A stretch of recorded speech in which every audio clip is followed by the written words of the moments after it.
আমি বড় ভাই বেঁচে আছি, আমার ছোট ভাই আজকে দুনিয়ায় নাই রে।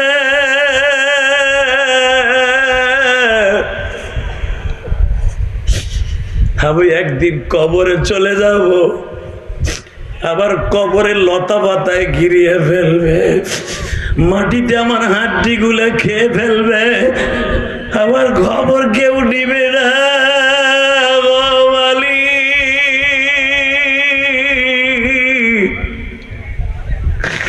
কবরেতে কেমনে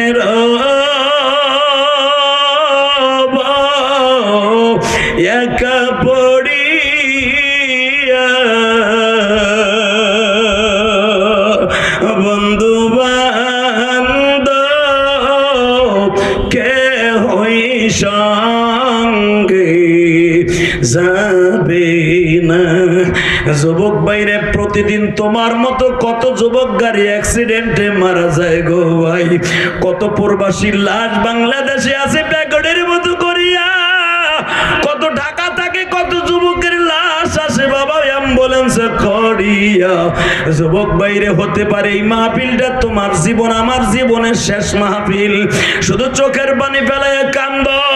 আজকের মাহফিলের সভাপতি কান্দে,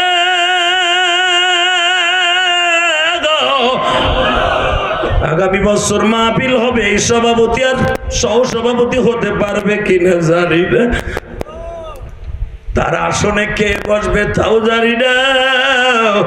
তুমি যেই জায়গায় বসে ওয়াজ শুনছো, আগামী বছর এখানে কে বসে ওয়াজ শুনবে আমি জানি না।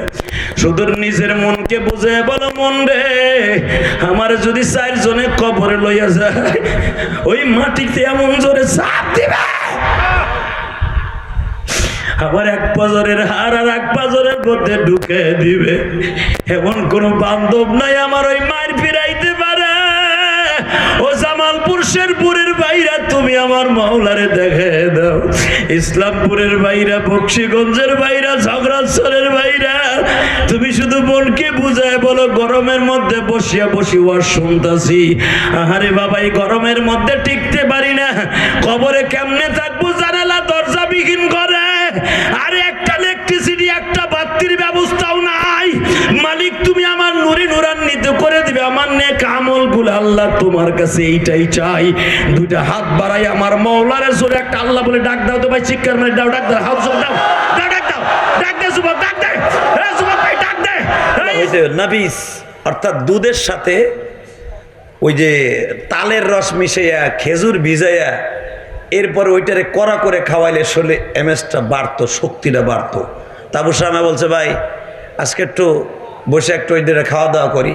প্রেসিডেন্টের বলা বইয়ে খাইছে, খাইতে খাইতে খাইতে খাইতে একটা জিনিস খাওয়া হয়ে গেছে উল্টাপাল্টা, সেটা মদও না নবীজও না, সেটা কি মদও না তারিও না, মাঝখানের একটা জিনিস খাওয়া হয়ে গেছে আবু আমার। কিন্তু বাবা খাইয়েই একটু মাতলামি ভাব হয়ে গেছে, বেশি খাইছে মাতলামি হয়ে গেছে, এখন দিলটা নরম করবেন। বাজানডা বুসা আমার যখন একটু মাতলামি এসে গেছি, যুবক ভাইরা তখনকার প্রেসিডেন্ট ছিল মিশরের এমানের আবুল আস রাদিয়াল্লাহু তাআলা আনহু। আমর ইবনুল আস ছিল তখন সেখানকার গভর্নর। আমর ইবনুল আস ঘরের মধ্যে নিয়ে দেখলেন যখন মাতলামি শুরু হয়ে গেছে, শরীয়ত তারপরে ফরজ, কারণ মদ খাইয়া যদি কেউ মাতলামি করে তার 80 বেত মারতে হবে। কয়টা? 80টা। জোরে কান 80টা। আর আমাগো ছেলে মেয়েরা মদ খাইয়া, মেম্বার চেয়ারম্যানেরা মদ খাইয়া নট্টকি লইয়া সেরি লইয়া নাচে, এই দেশে বিচার নাই। কথা কন নাকি? বিচার হলো সব গরিবের লাইগা, বিচার হলো সব আলিম উলামার লাইগা। সঠিক বিচার যদি না করে, ইদা হাকামতুম বাইনান নাস ইন তাহকুমু বিল আদল, তোমাদের সমাজে বিচার করবা, আমার মালিক বলে সত্য বিচার যারা করবা হযরত ওমরের গাড়িতে কিয়ামতের মাঠে জান্নাতে যাইবা। নবী 4 জন সাহাবীর কোয়ালিটি 4 রকম বর্ণনা করছে। শেরপুরের যুবক ভাইরা, জামালপুরের যুবক ভাইরা, সিনারসরের যুবক ভাইরা, আমি তোমাদের দুইটা পাও ধরে বলে দিয়ে যাই, লাকাদ কানা লাকুম ফি রাসূলিল্লাহি উসওয়াতুন হাসানাহ। তোমার গোটা জিন্দেগিটা সুন্দর হবে যদি নবীর মডেলে মডেলিং হও, করুণিতার মডেলে মডেলিং হতে হবে না। লাকাদ কানা লাকুম ফি রাসূলিল্লাহি উসওয়াতুন হাসানাহ। আজকের মাহফিলের প্রধান অতিথি, নবীর সুন্নাত পাঞ্জাবি আছে, নবীর সুন্নাত দাড়ি আছে, নবীর সুন্নাত টুপি আছে। আজকের মাহফিলের সহসভাপতি, সভাপতি তেমনি আল্লাহর ওলি, সহসভাপতি যদিও মাস্টার মানুষ, দাড়িগুলা পাকিয়ে গেছে বাবা। আল্লাহ রাসূল বলছেন যার দাড়িগুলা পাকিয়ে যায় সে যখন কোনো দোয়া অনুষ্ঠানে অ্যাটেন্ড করিয়া হাত তুলে, ওই দাড়ি পাকার খাতিরে আল্লাহ সবার দোয়া কবুল করিয়া আল্লাহ। ডাইনি দাড়ি পাকা দোয়া কবুল হওয়ার মেডিসিন আমার ডাইন পাশে, নবীর সুন্নাতের অনুসরণ নিয়ে আমার বাম পাশে, পিছনে অধিকাংশ কমিটির ভাইদের মুখে দাড়ি। নবীজি আপনি একটু ফেরেশতাদেরকে বলিয়ে দেন না, যারা এখন এই ময়দানটার ভিতরে ডিউটি করতেছে, এরা তো ফজরের টাইমে চলিয়ে যাবে আসমানে আপনার কাছে রিপোর্টটা দিয়ে। কারণ বাজানদের সকাল বিকাল যত রিপোর্ট হয় ফেরেশতারা এই রিপোর্টগুলো নবীর রওজায় জমা দিয়ে তারা আসমানে চলিয়ে যায়। বিশ্ব নবী যখন বলে ফেরেশতারা রে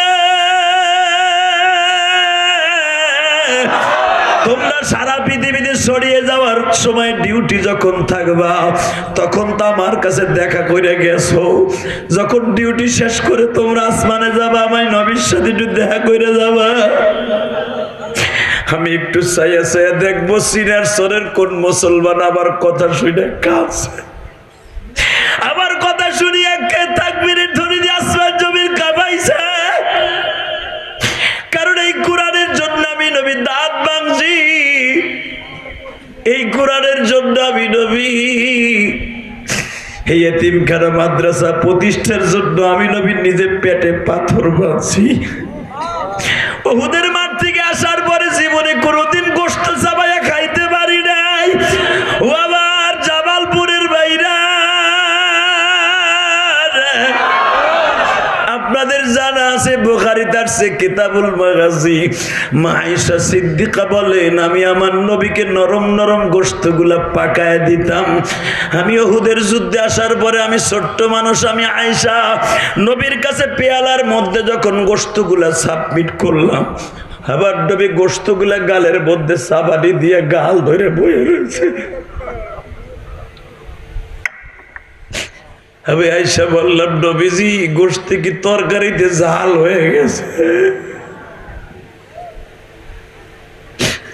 না গালের দাঁতের মধ্যে হাড্ডি বাঁধছে? নবী আমার বলেন না রে আয়েশা না, আয়েশা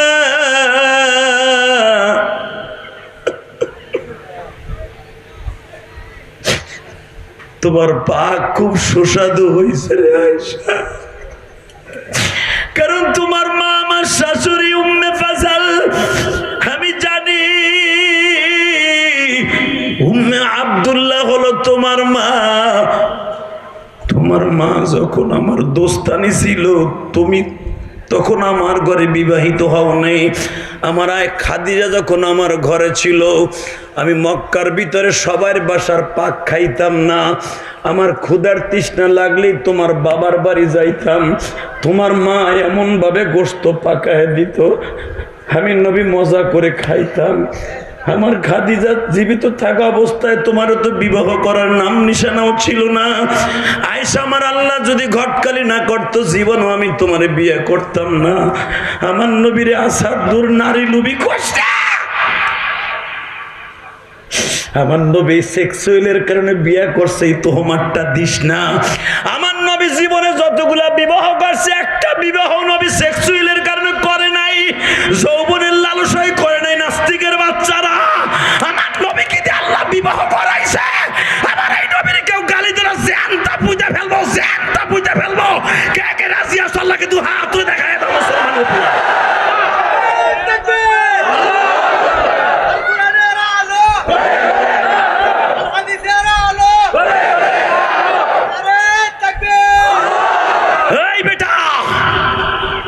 তোর আমার দেশের প্রেসিডেন্ট না, তোর আমার দেশের মন্ত্রী না, আমার নবী এমন একজন চরিত্রবান, যার চরিত্রের গ্যারান্টি আমার আল্লাহ কোরআনের মধ্যে নিজে বর্ণনা করেছেন।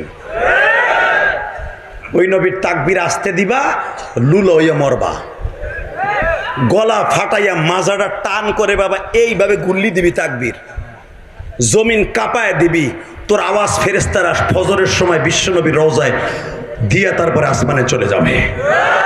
তোর ছবিটা এই রানিং ক্যামেরায়, দুনিয়ার ক্যামেরায়, ইউটিউবারদের ক্যামেরায় যেমনি লিপিবদ্ধ হবে, ফেরেশতাদের ক্যামেরাও তোর বন্দী হয়ে যাবে। শুধু তাকবীরের ধ্বনিটা এভাবে হতে হবে, জীবন যাক আর থাক। আসাদ নূর যদি কোনো বাংলার জমিনে কদম দেয়, ওদিনকাই ওর জীবনের শেষ দিন। হে জামালপুরে মুসলমান রাজি আসো না নাই? আজকে 10ই অক্টোবর আল্লাহকে দেখায় দাও, 10ই অক্টোবর আল্লাহকে দেখায় দাও, 10ই অক্টোবর আওয়াজ দিয়ে দেখাও। জামালপুরে মুসলমান, ইসলামপুরে মুসলমান, জামালপুরে মুসলমান, দীপ্তকাণ্ডে আওয়াজ দাও। জীবনের বিনিময় হলো আসাদ নূরের খালতু ভাই, মামাতো ভাই বাংলার জমিনে কদম রাখার সাথে সাথে ওর জায়গায় পুঁতে ফেলবো, জায়গায় পুঁতে ফেলবো, জায়গায় পুঁতে ফেলবো। কে কে রাজি আছো? আল্লাহকে দু হাত তুলে দেখায় দাও।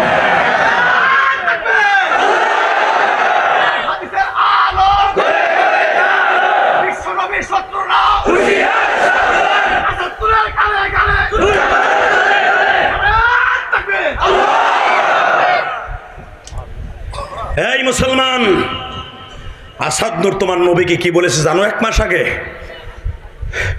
মরুভূমির ডাকাত বলে আমার নবী। আমার নবী বলে তার চাচতো বোন উম্মে হানির সাথে পরকিয়া করে বিয়ে করছে। তুমি গলায় রশি দিয়ে মরো যদি আওয়াজ না দাও, তোমার অন্তরে যদি ব্যথা না লাগে।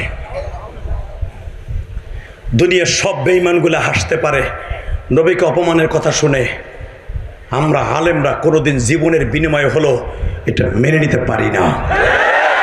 এ জোরে কথা বলতে হবে। এ জামালপুর ইসলামপুরে মুসলমান কথা বলতে হবে। এ বক্সিগঞ্জের মুসলমান কথা বলতে হবে। এ শেরপুরে মুসলমান কথা বলতে হবে। জীবনের বিনিময় হলো আমার নবীর ইজ্জতকে জমিনে দুলান্টিত হতে দেওয়া যাবে না। নবীর চরিত্র নিয়ে কথা বলবার জায়গায় কাইটেলাম। শুধু একসাথে আওয়াজ দিতে হবে। শাসন কারে কয় বেটা? নবী জীবনে ওহুদের মাঠ থেকে এসে গোশত চাবাই খেতে পারে নাই। কিতাবুল মাগাজি বুখারী করে দেখেন, মা আয়েশা বলেন, আমি দেখি আমার নবী গাল ধরে বয়ে রয়েছে, আমি দেখবো এখন কার চোখে নবীর কষ্টের দৃশ্য দেখে কান্দে। আমি জানি আশেকে রাসূল এখন সহ্য করতে পারবে না। মা আয়েশা সহ্য করতে পারে না, স্ত্রী হওয়ার পরও সহ্য করতে পারে নাই। আপনার চেয়ারটা একটু পিছনে দেন, আমার ভাইদের কষ্ট হচ্ছে দেখতে। একটু চেয়ারটা পিছনে টানান তো হুজুর। এই শুধু আমার আওয়াজ দিয়ে দেখায় দেবা, দুনিয়ায় যতদিন বাঁচব বিশ্বনবীর আদর্শ বাস্তবে রূপান্তরিত করে বাঁচব। আজকে মাদ্রাসার তালবে ইলমদেরকে জিএমবিএ করে গালি দেয়, আলেম উলামাকে সন্ত্রাসী বলে গালি দেয়। কে কোন দল করেন আমি জানি না, আমি গোপালগঞ্জের সন্তান। আমি আপনাদের এটাই একটা মেসেজ দিয়ে গেলাম, কোন আলেমান ও মুআল্লিমান ও মুস্তামিনান। বিশ্বনবী তার পবিত্র জবান দিয়ে আজ থেকে 1445 বছর আগে ঘোষণা করে গেছে। বিশ্বনবীর পবিত্র জবান দিয়ে ঘোষণা করে গেছে, মান আকরামা আলিমান কান্নামা আকরামানি। যে আলেমকে সম্মান করলো সে আমি নবীরে সম্মান করলো। আজকে সে আলেমদেরকে অসম্মানী করে হাতে পায়ে বেড়ি লাগাইয়া চোরের মতো, গরু চোরের মতো কোড়ে উঠে, বুকটা ফাইটা যায়। কথা ঠিক না বেঠে? পরিমণির মতো একটা নটটুকি পতিতা, কথা কন না কেন? যারা 2 দিন আগেও নিজের দেহ ব্যবসা করেছে, স্বামী কয়টা খবর নাই, তাদেরকে কোড়ে উড়ায় মনে হয় রাজধানী উঠতেছে। ডাক্তার সাবরিনার মতো একটা ফালতা মহিলা লিপস্টিক লাগাইয়া কোড়ে উড়ে, আর ওয়ারাসাতুল আম্বিয়া তাদেরকে ডাকাইতের মতো, চোরের মতো, খুনির মতো, ফাঁসির আসামির মতো কোড়ে উড়ায়। কলিজা আঘাত লাগে। এটা দেশের জন্য শোভনীয় নয়। আমি করতে পারি আওয়ামী লীগ, করতে পারি বিএনপি, করতে পারি জামাত ইসলাম, করতে পারি জাতীয় পার্টি।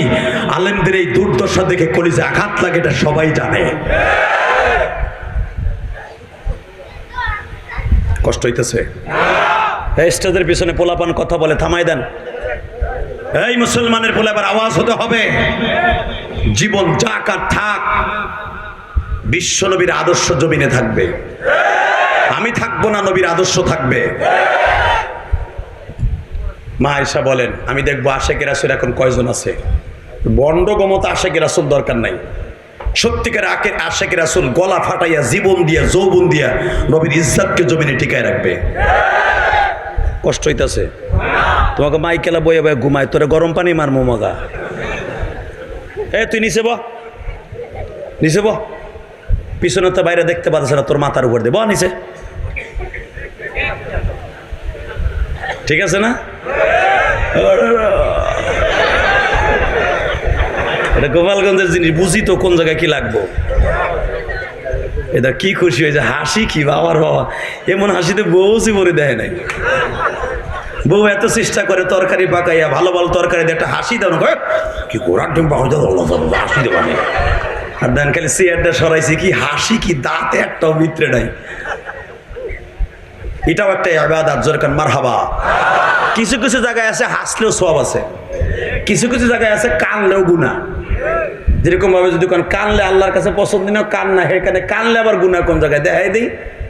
আপনি মিরপুর অথবা টঙ্গীর বড় মসজিদে যাইয়া জুমার দিন এক জোড়া জুতা চুরি করবেন, জুতা চুরি করে মুসল্লিদের মার খাইয়া নাক মুখ ফাটাইয়া সারাদিন কানবেন, সওয়াব হইব না গুনাহ হইব? কানলেও গুনাহ আছে, আছে না নাই?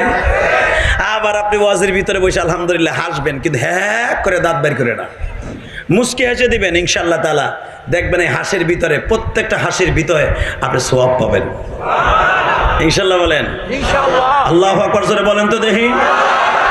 কষ্ট হইতেছে না তো? আমি জানি গরমের ভিতরে আপনাদের কষ্ট হইতেছে, খালি হুদাহুদি কইতেছেন, গরম হইতে ভিতরে কষ্ট হইতেছে না। তবে আমার মন বলে এই কষ্টটা একদিন মিষ্টি হয়ে যাবে। বাজানরে মা আয়েশা সিদ্দিকা বলেন, দেখি দেখি কোন দাঁতে আপনারে ডিস্টার্ব করে, এবার একটা আওয়াজ দিবা। মহিলা প্যান্ডেল আছে?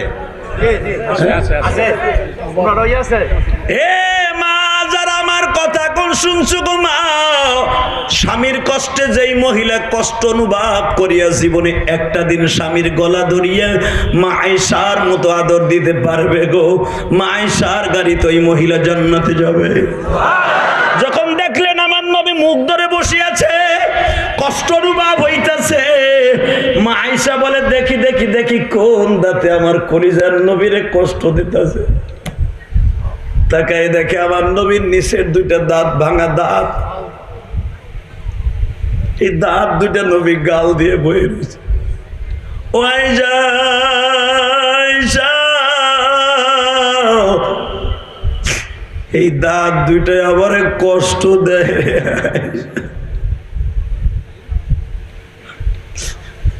আমি যখন শক্ত কোনো জিনিস চাবারি দিতে যাই, রক্তগুলো ছলছল করে বের হয়ে যায়। মা আয়েশা বলেন, আল্লাহ আপনার এত ফ্যাসিলিটি দিয়ে দুনিয়ায় পাঠাইলো, আপনার পাঠাইবার আগে আল্লাহ পাক লক্ষ লক্ষ বছর আগে কোরআন শরীফ বাইতুল মামুনের ওয়ালের সাথে লিপিবদ্ধ করে রেখেছে। আদম নবী বলেন, ওই কোরআনের মধ্যে আল্লাহ বলেন, ইয়া আইয়ুহান নাবিয়্যু ইন্না আরসালনাকা শাহিদান ওয়া মুবাশশিরান ওয়া নাযীরা ওয়া দাঈয়ান ইলাল্লাহি বিইذনিহি ওয়া সিরাজাম মুনীরা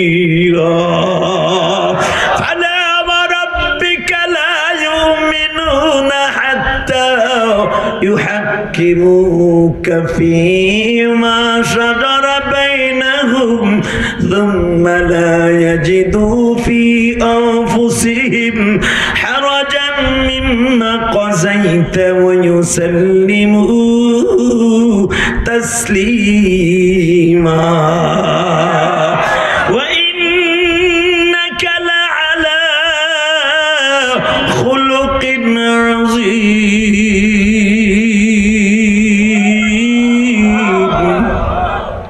এত প্রশংসা কোরআনে আমার মালিক করলেন, ওই মানুষটার দাঁত দুইটাকে আল্লাহ বাঁধায় দিতে পারেন।